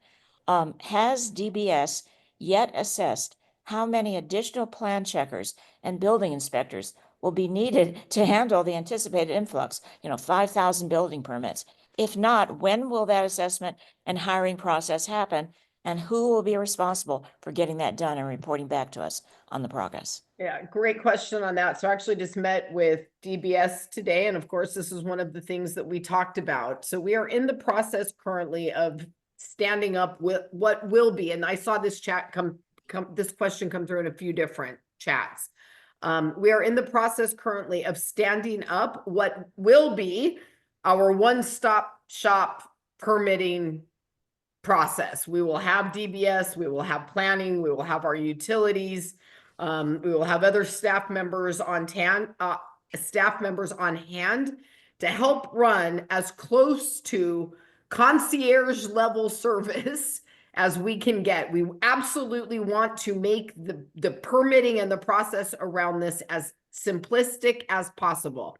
So if you are going to rebuild what you had before plus up to 10%, that is going to be basically a come through and we rubber stamp the permit process and get you on your merry way. With respect to Coastal Commission, the governor was pretty clear, I thought, in his initial order that CEQA and coastal approval were going to be kicked out of the way. I'm not sure that the Coastal Commission interpreted it as broadly as I did after the governor's announcement. I think that there has been some bickering back and forth between the two over some technicalities around it. But I think the point here is for the Coastal Commission to not be a barrier to folks who want to rebuild what they had, of course, up to modern codes and things like that. With respect to the staffing at DBS, they seem to think that with the infusion of dedicated staff, they are going to bring to the table and the expedited process, they can handle it. However, I am mindful of the fact that we may in fact need additional folks. And so we have a couple of different legislative efforts processing at the city level so that we can speed up critical hiring if it turns out that we are going to need additional help. But, what they're really focusing on right now at DBS is waiving all of the demo permit process so that they can just have certified contractors going out there. We don't want to have to do a permitting process for temporary housing that may go up on lots for people who want to live on their lot in a trailer or a modular home during construction. And so we're working with DBS very closely to make as many modifications as we can to our usual systems to move this along for people. So stay Great. tuned on that. We're still in the process of scaling it up. Great. Councilman. Should we ask the question that I think has been posed by someone that is known to PPCC regarding Mm. basements again, or do you want to Sure. defer that? Sure, All can right. I have a follow-up question with Councilmember Park? And that is, Councilmember, we've heard that there will be something of a central station at the Palisades Recreation Center, you know, until there is a time when we can rebuild it and reconstruct it and have it back up to speed, Yeah. that there will be planning people and other resources literally stationed there. Is that true? Is that in the works? Yeah, it is. So we are looking at doing it at Pali Rec Center. To me, I want to do this in the heart of the Palisades because I want to give you all a reason to come home. I want there to be a place that becomes a natural connection point for all of you as you're coming back with your families and your contractors and your architects. I want you to run into your neighbors, and I want to make that a hub for our local community. Right now, if you've been in the area, you've probably seen we've got it staged for DWP because right now our immediate concern is getting temporary infrastructure up so that we can re-energize, because that will help us with a lot of the other things that we need to do going forward. So until the time comes that we are able to fully move that operation into Pali Rec Center, we are looking at some potential additional sites that may have to be outside the Palisades, maybe over at the West LA Municipal Building.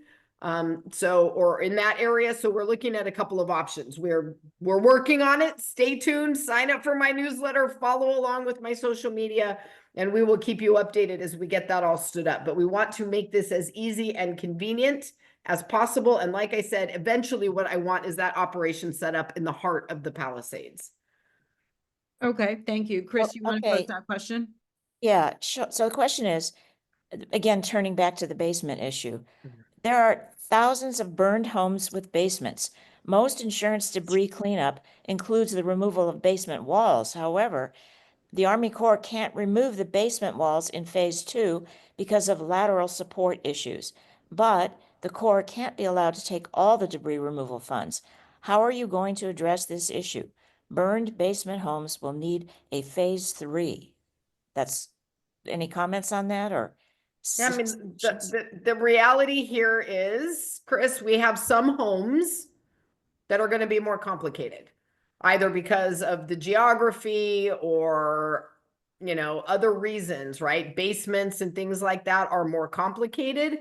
That is not just scratching a flat piece of earth to get the debris out. And so I think as the Army Corps of Engineers runs into those locations and we have individual properties that are going to require some heavier lift, that's where we're going to have to offer that white glove service, right? All of our city departments and teams coming together, not just city, but county and state and federal, whoever else, to figure out what do we need to do to get this lot to where it needs to be. And, you know, I know we've had a lot of conversations about the foundations, and when we did the right of entry, Zoom, I don't know how many days ago that was, they all run together lately.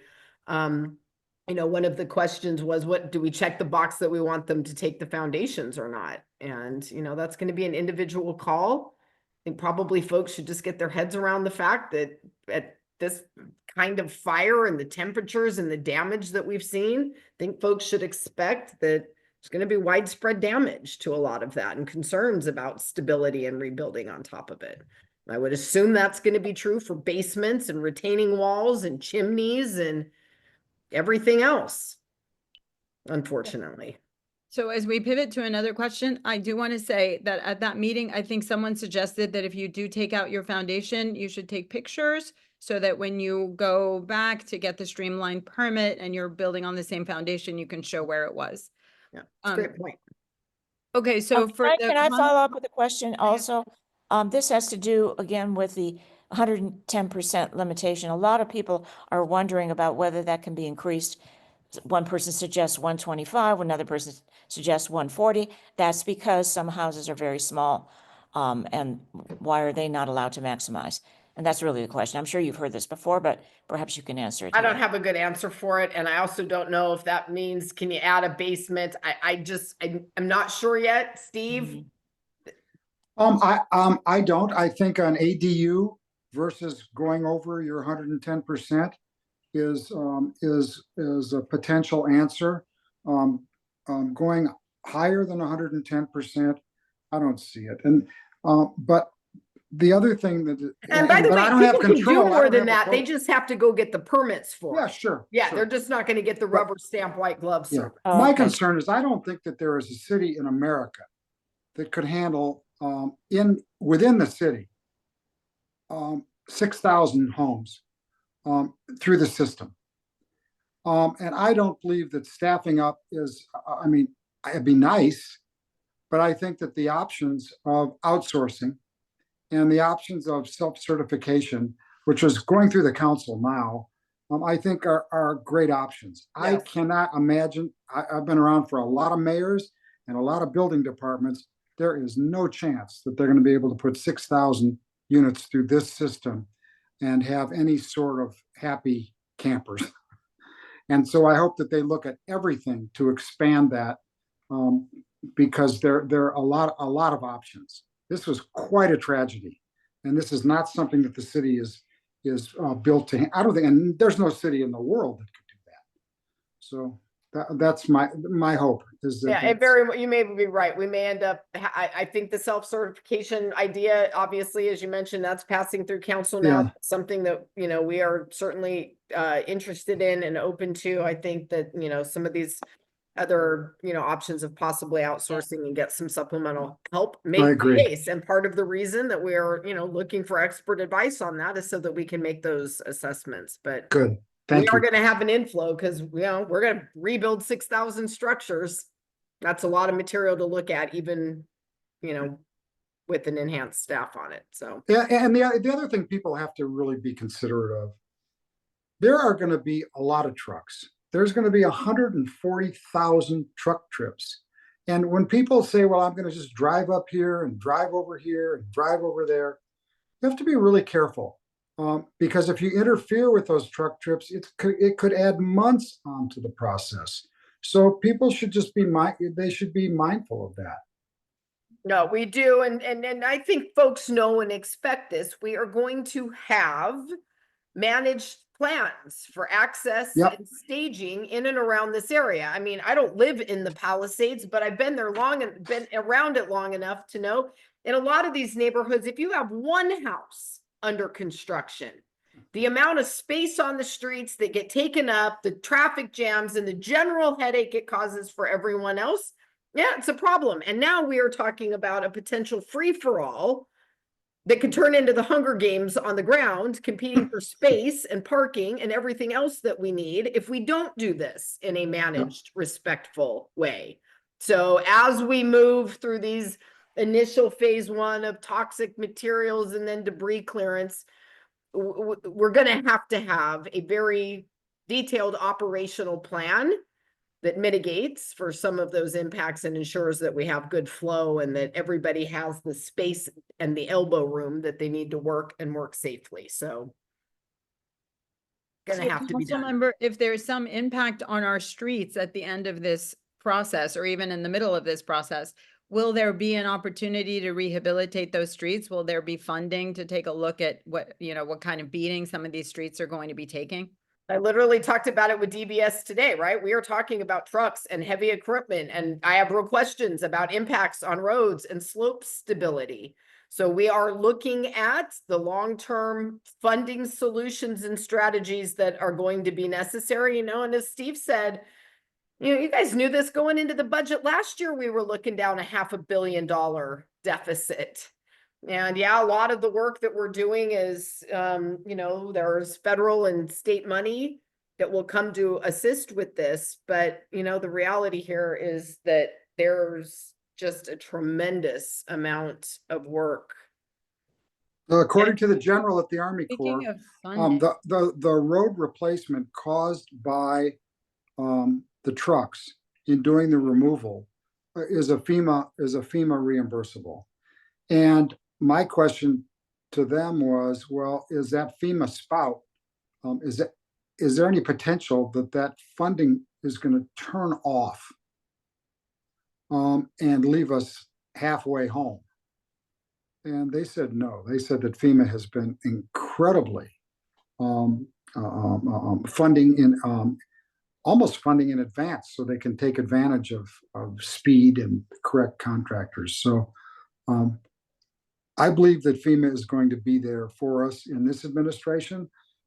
Well, the money is going to be there for us in this administration like it was in the last administration. Okay, so quickly, And- there's a couple of funding questions that have to Hey, do with Miriam, the one real federal- quick thing. I hate to interrupt you, but one of the things that I mentioned, in addition to the state and federal funding that we're going to have to help with some of this, I wanted folks to know, if they had missed me saying this before, one of the motions that I introduced as the package to create the foundation for the recovery here is what they call a climate resilience district.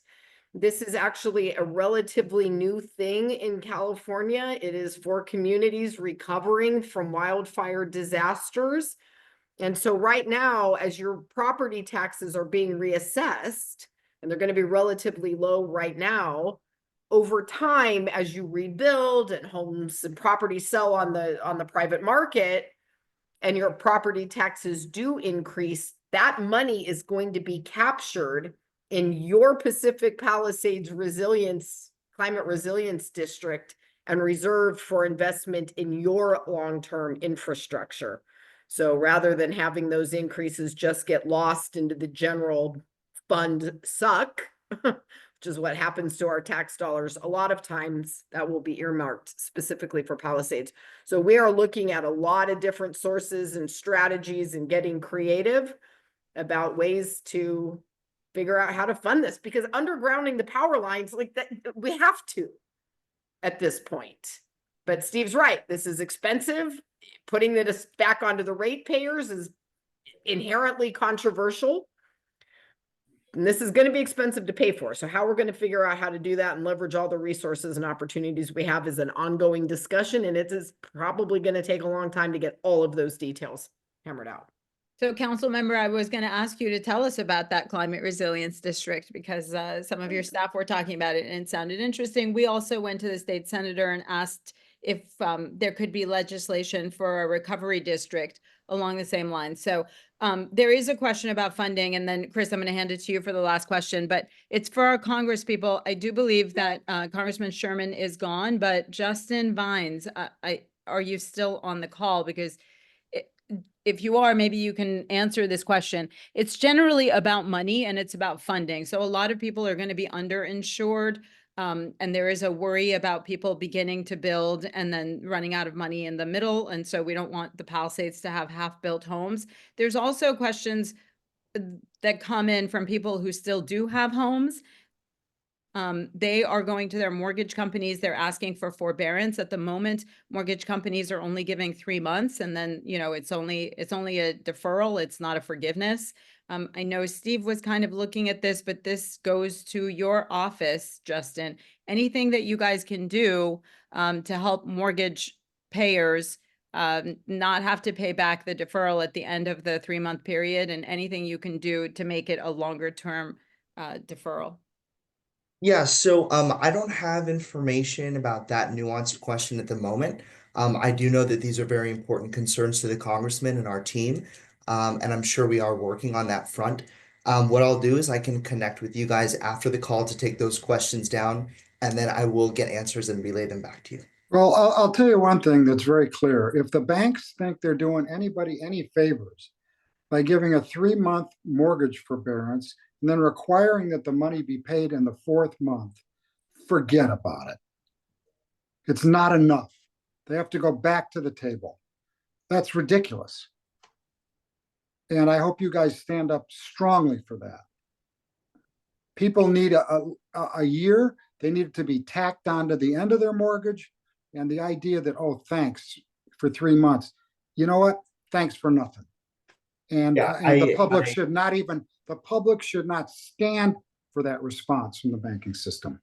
Yeah, I totally I just understand want to that. interrupt really a quick second, Jackie. Yeah, we do have a bill that that is requiring a year of forbearance. So we'll see if it moves through the process. Good. And as your council member, I will be fully supportive of that as well. Could I just chime Good. in, Jackie? I took a look at the bill. It wasn't clear to me if it allowed for tacking this on at the end of the period, which is what Steve just mentioned. So maybe offline we could talk about that. Thank you. Okay, there are a couple of questions from people who rent. Those concerns are different from other people's concerns, and I do think we should address them, you know, increasingly as we head into this recovery. But the question is, are we as tenants able to get the report from the remediation company for before and after toxins in each of our apartments and the exterior of the building? So this is on the assumption that the owner of the unit is undertaking the repairs. Do the tenants have the right to get those reports? The questioner says that should be a yes, so we can make an informed decision if we want to move back in, and also make sure the owners are not cutting corners. This should be monitored by the city and shared with all of us.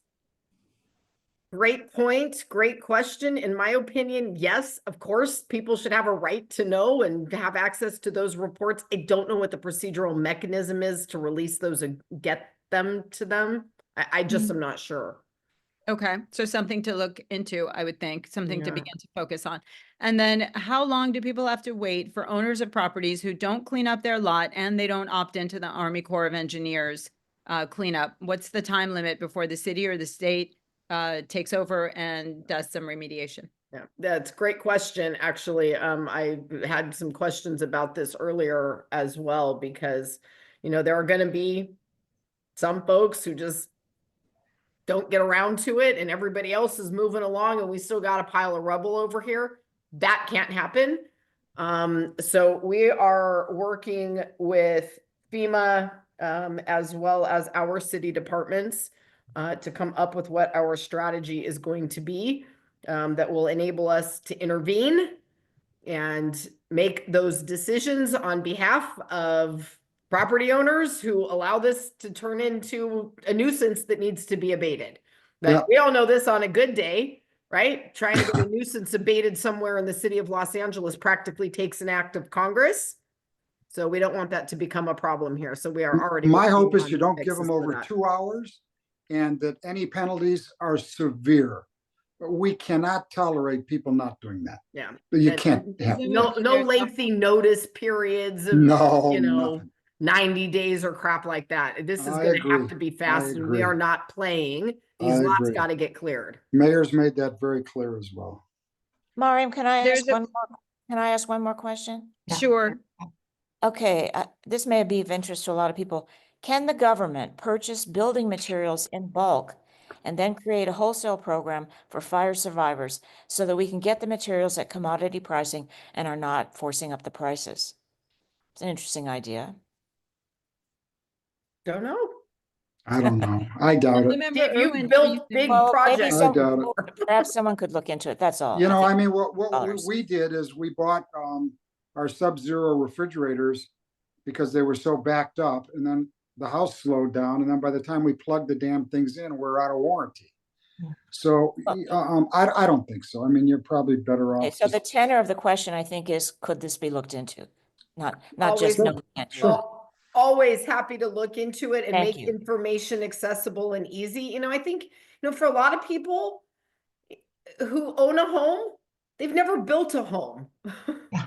Right? They built a home that somebody else bought. And so I am trying to look at ways to make information digestible and accessible and try to get some, you know, like a one-pager that has, here are the building materials that are currently approved in the high fire severity zone under our building code. So people just have that. And I mean, the architects will already know this, but the average, if my house burned down, I would have no idea where to start, or who to call, or how to hire an architect, or I wouldn't even know what an expediter is.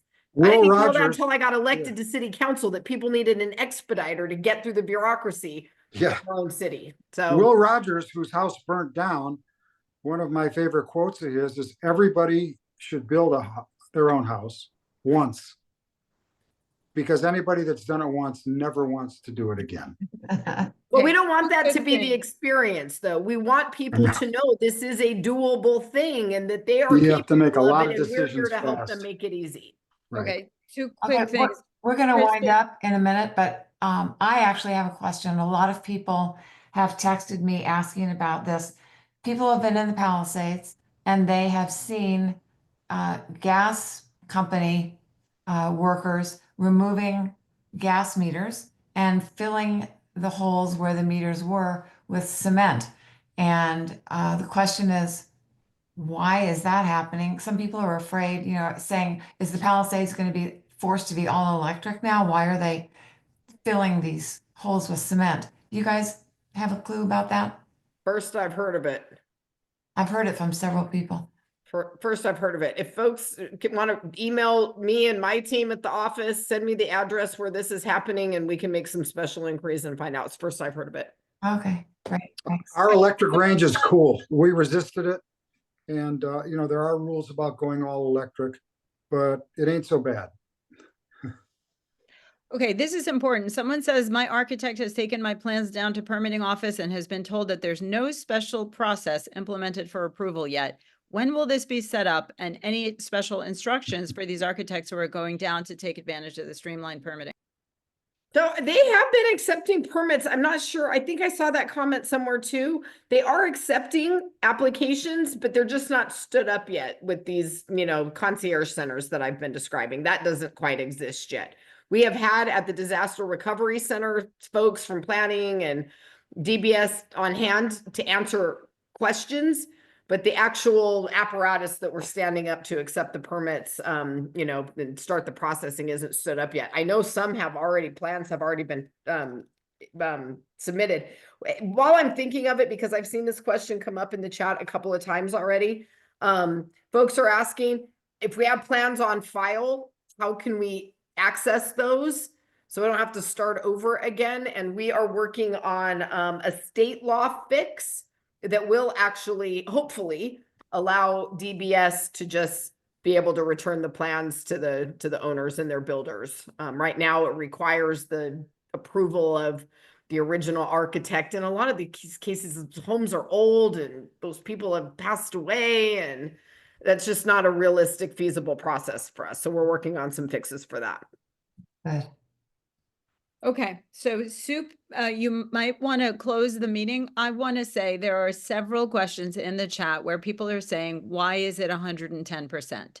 So the general tone is, some homes were small, they should have 120 or 140%. Some homes were large, maybe 110 is where it should be. So I don't think any of us think that you guys can answer that question, but maybe something to think about. No? Okay. All right, I think it's 8 o'clock and we're gonna wind up. Thank you guys so much. I really appreciate, we all appreciate everything you're doing and for you spending 2 hours tonight with us. It's great. So thank you. And we'll see you next time. All right. Hang in there, guys. We love you. We'll see you soon. Okay, bye-bye. Bye.